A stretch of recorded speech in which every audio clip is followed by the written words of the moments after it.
Welcome to the Tech Egg. Don't get scrambled. Enjoy the video. You start by spending 50 cash to buy the dart monkey right when rounds allow. Do this because early darts give lane control and passive income via popping. Once placed, make sure to position it on a long path segment so each dart travels the maximum distance. This increases effective damage per shot. You want darts on early rounds to pop lead balloons and buy you time, so prioritize the 50 cost purchase before other optional buys. Once the dart monkey is down, focus upgrades that give the biggest bang per cash. You want a fast first upgrade that boosts range or attack speed. This makes your early dart shots more reliable. Then plan a mid-game upgrade. Top path increases accuracy, middle gives multi-shot, and bottom adds utility.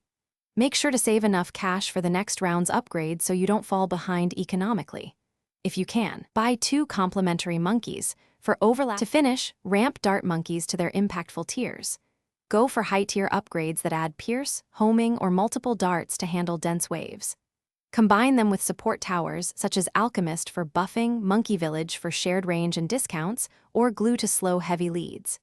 If you run into trouble, like not being able to buy or place a dart monkey, first confirm you have enough cash, then check map restrictions, and finally reconnect to the match. Often a simple reconnect solves sync issues. Thanks for watching. Consider subscribing if I helped unscramble your problems.